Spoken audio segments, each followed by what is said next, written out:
Greetings. Welcome to the Deader Dudes continuing scary story tales. Tonight's installment is titled Saved. Lyla is a bright, energetic, cheery, young 8-year-old girl.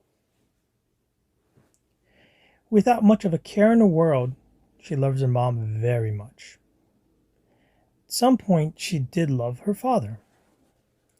Her parents had a rocky and tumultuous relationship from the very beginning. About 3 years ago, father had stepped out to get some milk, diapers, and whatnot, and never returned.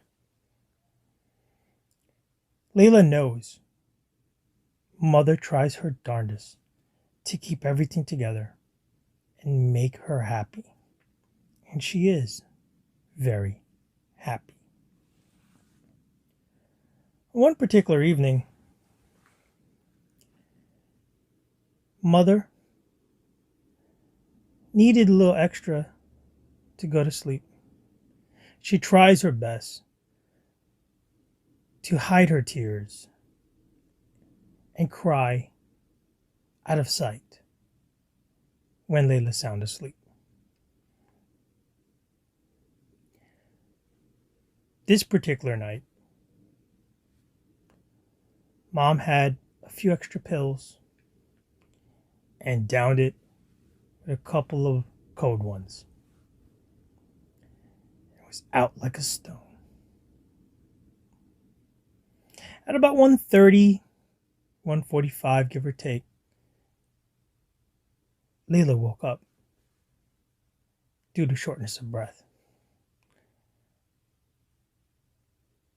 Lyla was suffering an asthmatic attack. She had a few of these, sometimes triggered by pollen, sometimes by stress, sometimes by dust, sometimes who knows. This particular evening was nothing special in terms of a catalyst for such an event. But she was in distress. As she tried to get out of bed, she stumbled, not realizing how much oxygen she was already deprived of at this point. The crack in her bedroom door revealed a beam of hallway light. She followed the light, stumbling into the hallway. And she leaned upon the hallway wall as she inched her way to her mother's door. Her mother's door was closed. Panic was beginning to set in as Lyla reached for the doorknob, and it wouldn't budge. Finally, she did turn the knob and it opened, but it wedged a opening only a few inches wide. Mother had apparently passed out on her bedroom floor and blocked from the door from opening. She reached in with her tiny hand and tried to wake her mother up. She grabbed at her belt and her waist, getting her tiny hand into her shirt, scratching and clawing anything she could to get her mother to wake up. She would not wake up right now, as she was medically knocked out. The breaths became more shallow. Her throat and chest tightening.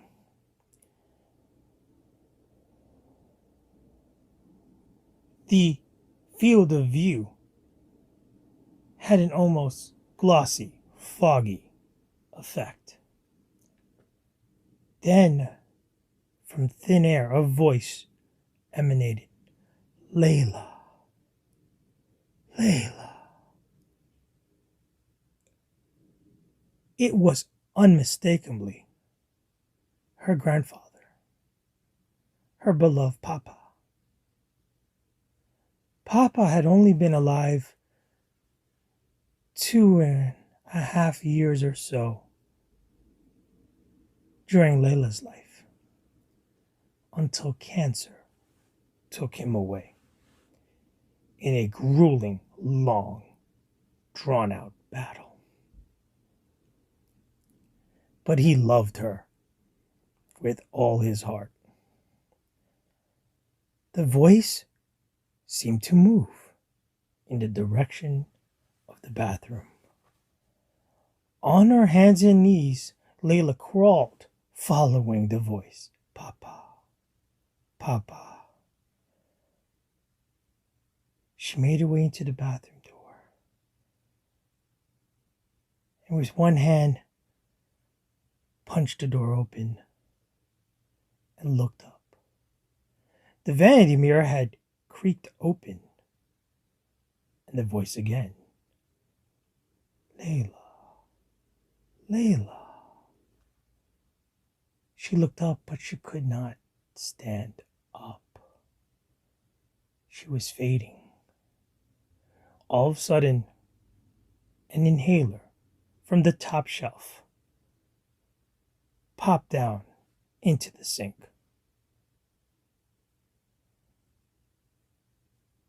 And as though Papa was right there next to her, she seemed assisted to get up from the floor, stand up, grab the inhaler, as it was almost guided into her mouth. And she pressed down, believing as though her Papa's wrist and thumb were cradling her own, helping her breathe. Layla was saved. In the morning, Mother had waken up with the urgency to pee. She came charging towards the bathroom and stopped full force at the sight of her daughter, cradled on the bathroom floor, sound asleep with the inhaler still in her palm. She had realized what had happened, and later, as Layla foretold the story, she cried mixed tears of joy, guilt, pain, suffering, love, forgiveness, happiness, appreciation.